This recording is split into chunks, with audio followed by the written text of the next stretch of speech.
Hi, I'm Mariel Hardiman, and I want to welcome you to a wonderful journey through the brain-targeted teaching model that comes to life through the voices, the minds, and the hearts of the teachers who have used the model. So you're about to hear how they've used the brain-targeted teaching model in their classrooms and how the model has impacted how they think about teaching every day and how their children learn.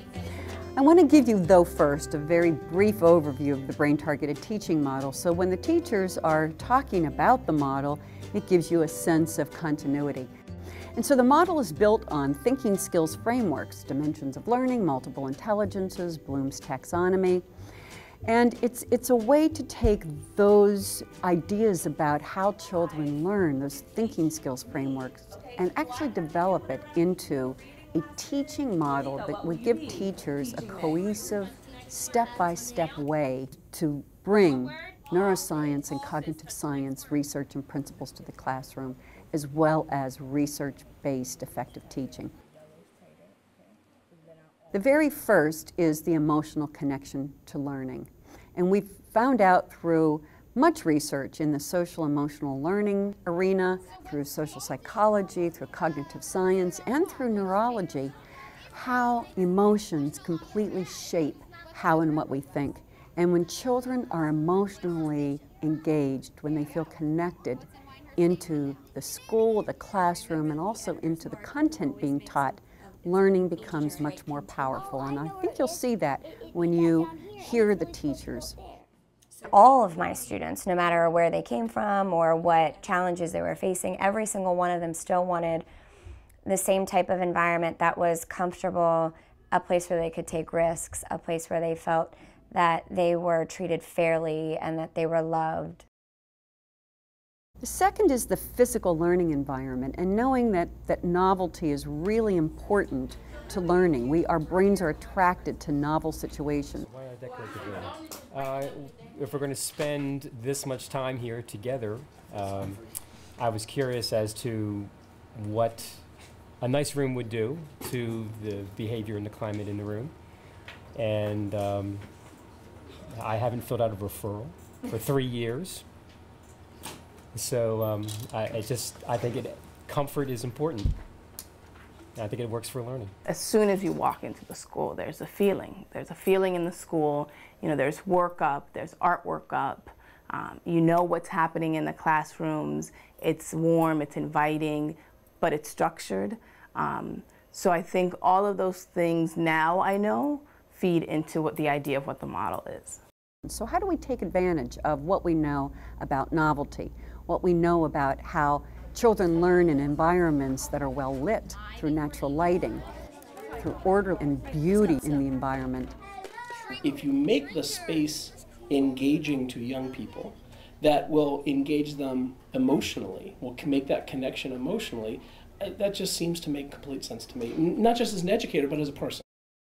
The third target focuses really on next planning the learning unit. So once the teacher has established the emotional and the physical learning environment, the next focus is how do I plan a lesson so that the children are learning first using prior experiences, prior knowledge, but then also understanding how the unit holds together as a cohesive whole. We're learning through cognitive science that children don't learn bits by bit. The brain is really a processor that likes to see the whole first. It likes the gist. So in Brain Target 3, the teachers look at their standards and their content, and then they design visual representations through graphic organizers of how the unit is going to move from the key concepts that the children will need to the activities to how they will be evaluated. Really helps children see, again, the big picture of what they're learning. It's almost as though if you tried to do a jigsaw puzzle and you never saw the picture, the individual pieces would not make as much sense. So we're trying to give the children a big picture of what they will learn first, so that every little activity that they do, they see within the larger context. You can get as creative as you want with them, and they can really take you on a really nice journey depending on what your unit is.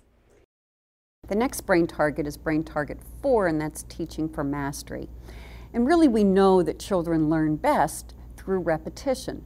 Anything we do, from something physical like learning to hit a tennis ball to learning algebra, the more we engage in the activity, the more it's embedded in our long-term memory. So that does require repetition. So nervous, circulatory, respiratory, digestive, skeletal, and muscular. Oh, good job. Those are the ones we learned about. That's right. How about What over we there? don't want to do, however, is give children the same activities over and over again in order to reach that repetition. Giving children worksheets day in, day out is really diminishing their interest in learning. So in Brain Target 4, we use the arts as a vehicle for repetition of content and a way to really make that content come alive in joyful ways.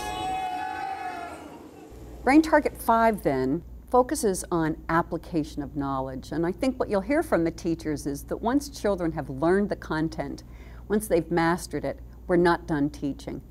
Real teaching is about applying knowledge meaningfully, and that is in real-world context. How do children take the information that they know and have learned and realize that that information does apply to what they do in everyday life?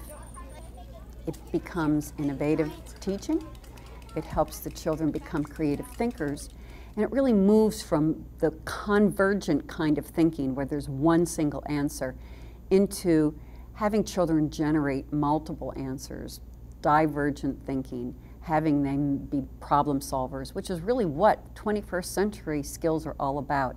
How do we have children become the innovative thinkers of tomorrow? And that's what we focus on with Brain Target 5. And Brain Target 5, that's where, for the student, the real enjoyment comes in, and that's what makes the difference, where you will remember it 20 years from now, or you won't remember it at all. Because of that real-world application, those students will carry those skills on and remember them for life. These are teaching those same content standards. These are teaching to mastery the same content standards that they would have done with vocabulary drills and worksheets, only in a manner which is probably more efficient. Finally, Brain Target 6 moves beyond traditional ways of assessing children, tests and quizzes, mid-chapter reviews. Those are still fine and they're still necessary, but that should not be the only way we assess how children learn. So the teachers move beyond that in Brain Target 6 and look at very creative ways, and I think you'll hear from some of the teachers talking about how they use skits and how they use different art forms to have the children display their mastery of the content. When my teachers say, I don't have time to do that. I can't accomplish what I have to get accomplished and also get accomplished what I want to get accomplished.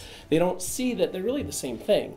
That you pull out the piece that is the drill and kill method, pull out the drill and kill piece, put in the arts integration piece and talk about that as saying, okay, well this is attacking the same objectives. This is teaching to the same objectives and probably more efficiently than the drill and kill piece. So sit back and enjoy the journey as you hear from the teachers about the brain-targeted teaching model.